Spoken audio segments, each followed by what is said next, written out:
Hello class, this is a video tutorial continuing on the applications of inverse function integration. So let's get straight to it.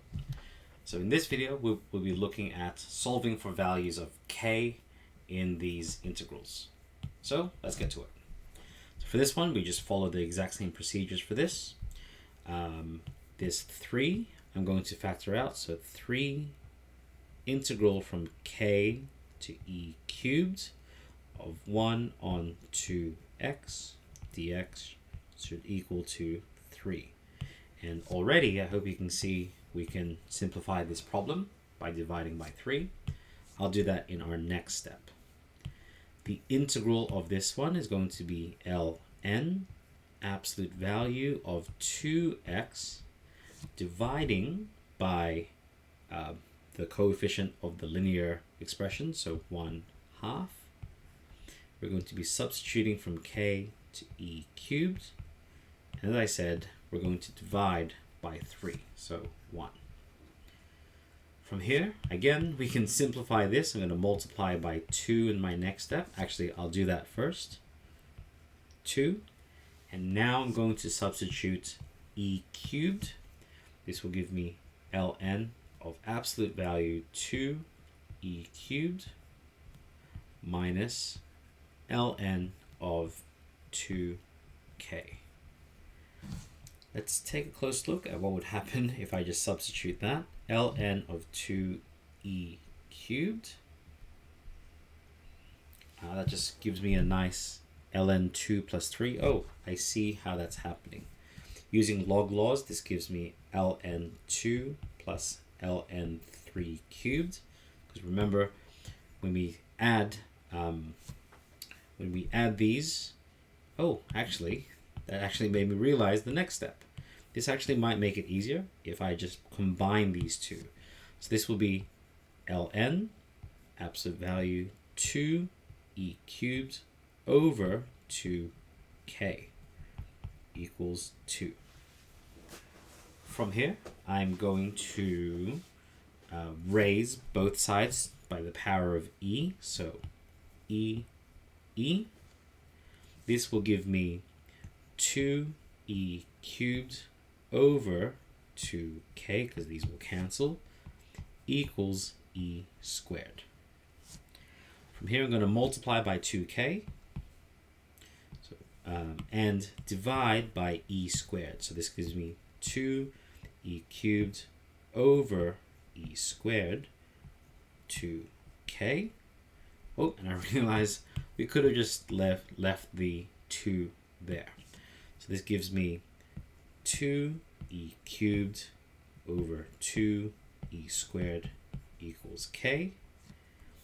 2's cancel, 3 and 2 cancel, leaving me with 1. So the missing value is k equals e to the power of 1, or k equals e. So this is the integral of this is from e to the power of 1 to e cubed. Gives me an area of 3, or a definite integral of 3, sorry. And that's it for this one. Okay, so let's move on to the next. Pause at any time and give this a go yourself. So here we go. For this one, the numerator is close to the derivative of the denominator, so I'm going to do that one. This one I think I'm going to need to write in 2 lines at a time. I'll see what I can do with this one. So writing this, I get 4 minus x squared dx.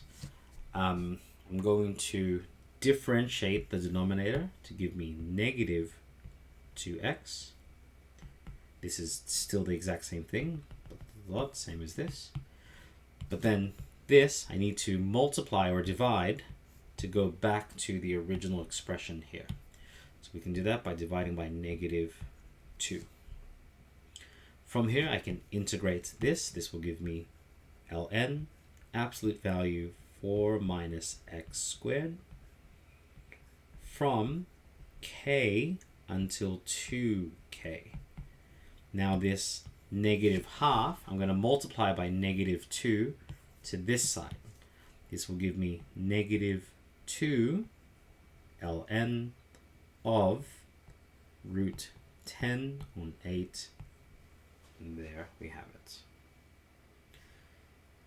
From here, I'm actually going to apply this negative power. So it'll be all of this to the power of negative 2. This would simplify it for later, giving me ln 64 on 10. I'll show you the breakdown of that one, because this became ln of root 10 on 8 to the power of negative 2. When we square both, this becomes 64 and this becomes 10. And the negative power makes these become reciprocal. So they flip the positions on the numerator and the denominator. So we have this on the right hand side. Substituting 2k now. So substituting 2k, I get ln absolute value 4 minus, and remember I'm substituting 2k here. So this is going to be 2k squared. This becomes 4k squared absolute value. That is the substitution of 2k. Substituting k now, we get minus ln absolute value 4 minus k squared. This left hand side, I can see there's a whole bunch of log laws that we can do. There's this minus here, so this becomes ln. Gonna start writing in 2 lines now. ln of the absolute value.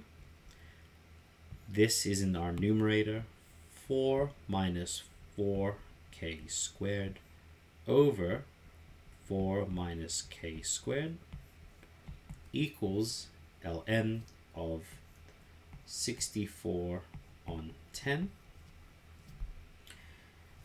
Both have ln, so raising both sides to e to cancel them out. We are left with 4 minus 4k squared. 4 minus k squared equals 64 on 10. And I hope from here you can see this is going to become a quadratic. I realize 64 and 10 can be simplified. Let's take a look. 64 on 10. This becomes 32 on 5. Let's simplify that now. 32 on 5. Multiplying both sides by 5, I get 20 minus 20k squared equals multiplying this to this side, so I multiply by 5 to here, and now I'm going to multiply by 4 minus k squared. So this is going to become 4 times 32 is 128.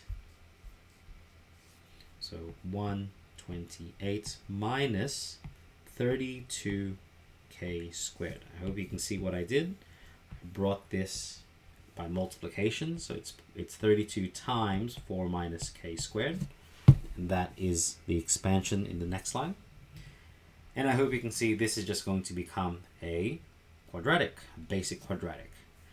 I'm going to add 32 to this one, so it's 32 minus 20 is 12k squared.